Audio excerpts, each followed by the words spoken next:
Jadi kalau kita tadi katakan hudan, takwa, jalan kebahagiaan. Hudan, takwa, jalan kesuksesan. Hudan, takwa, jalan untuk memudahkan rezeki. Nah, maka bagaimana mendapatkannya? Yakin pada Al-Quran, beramal. Apa amalan pertamanya? Salat. Nah, karena itulah ketika seseorang diperintahkan salat, sebetulnya bukan untuk memberikan beban. Kalau orang mengerti ya bahwa perintah salat itu adalah pembuka jalan kebahagiaan, pembuka jalan kesuksesan, pembuka jalan penguat iman, pasti demi Allah saya katakan semua orang berbondong-bondong mengerjakan salat. Nah, persoalan besar kita sekarang, orang tidak mengerti kenapa mesti salat. Yang dipahami kewajiban, tapi tidak dijelaskan kenapa salat itu menjadi wajib. Ingat, tidak pernah ada prinsip dalam syariat kita, dalam fikih, ya, kecuali jika sesuatu diwajibkan, pasti ada manfaat di dalamnya. Jika dilarang atau diharamkan, pasti ada keburukan di dalamnya. Pasti itu. Makanan haram, minuman haram, pasti buruk. Karena kalau baik, mustahil haram. Mustahil. Ya.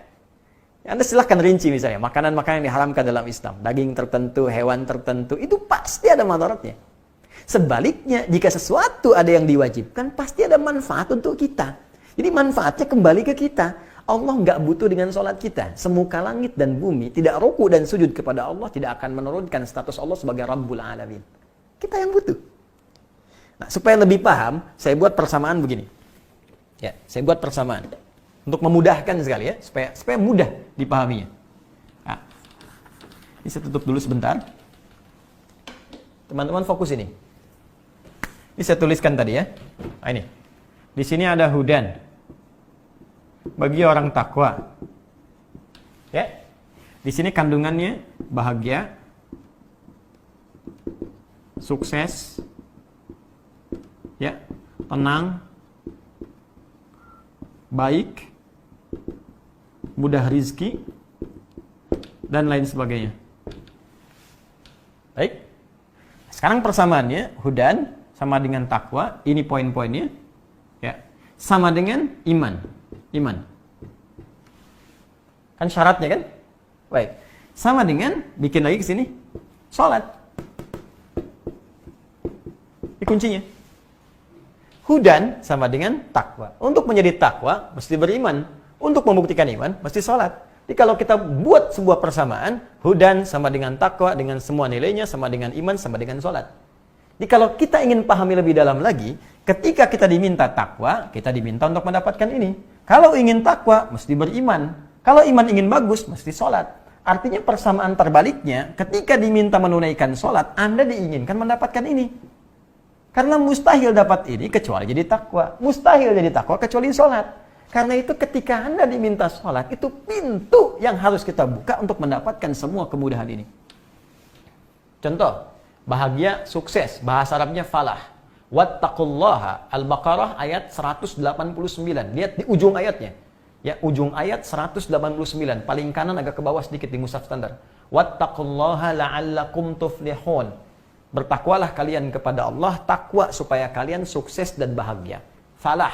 Falah itu kalau di kamus bahasa Inggris, success and happiness. Bukan sekedar bahagia. Sukses dan bahagia. Kata dasarnya falah. Jadi untuk dapat bahagia dan sukses, dapat falah, mesti takwa. Takwa mesti iman, iman mesti sholat. Ketika Anda dipanggil sholat, ya tuh 5 kali sehari suara adzan. Hayya 'alas shalah, ayo sholat. Lalu Anda bertanya, kenapa saya mesti sholat ya Allah? Dijawab langsung lewat kalimat di suara muadzin. Hayya 'alal falah. Tuh. Seakan Allah menyampaikan, aku nggak butuh sholatmu. Kamu yang butuh. Ketika engkau bertanya, kenapa kami mesti sholat ya Allah? Hayya 'alas shalah. Kata Allah lewat suara muadzin. Petunjuk dari Allah Subhanahu wa taala ditetapkan lewat lisan Nabi sallallahu alaihi wasallam dari mimpi seorang sahabat. Petunjuk. Ya, hayya 'alal falah. Dengan sholat kamu bisa sukses. Dengan sholat kamu bahagia. Itu kuncinya. Ini menarik. Nah, jadi sesungguhnya kalau cara berpikir kita benar, ya cara berpikir kita benar. Ketika tiba panggilan sholat dengan suara adzan yang kita dengarkan itu, Allahu Akbar, Allahu Akbar, Allah. Maka rasakan Itu panggilan Allah untuk kita. Untuk kita. Dan ketika dipanggil dengan itu, dengan kalimat itu, Allahu Akbar, Allahu Akbar. Nih, hadirkan semua makna ini. Ada panggilan kebahagiaan. Panggilan kesuksesan. Anda dapat panggilan dari kantor bahwa Anda diterima bekerja, bukankah bahagia luar biasa? Sekarang jam 9. Ya, kurang 11 menit. Waktu Bekasi di sini. Oke, jam 9 kurang 11 Anda dapat telepon. Ya, mengatakan kepada Anda, "Selamat Pak, Bapak diterima. Bapak tolong datang malam ini juga karena sekarang berkasnya harus dilengkapi. Kalau Bapak nggak datang 1 jam lagi ke Jakarta, maka mohon maaf Bapak tidak diterima pekerjaannya." Saya tanya pada Anda, apakah Anda akan mengejarnya atau mengabaikannya saja? Santai dulu, masih 1 jam. Tar aja dulu. Paling gampang ke Jakarta dari Bekasi 30 menit. Anda ngitung macetnya. Anda ngitung situasinya. Tapi orang yang paham bahwa panggilan itu penting, dia akan kejar. Saya datang sekarang juga, langsung ganti baju, langsung segala disiapkan, berangkat. Dunia. Dunia. Dunia. Yang saat Anda mendapatinya, belum tentu abadi. Bukankah pensiun juga?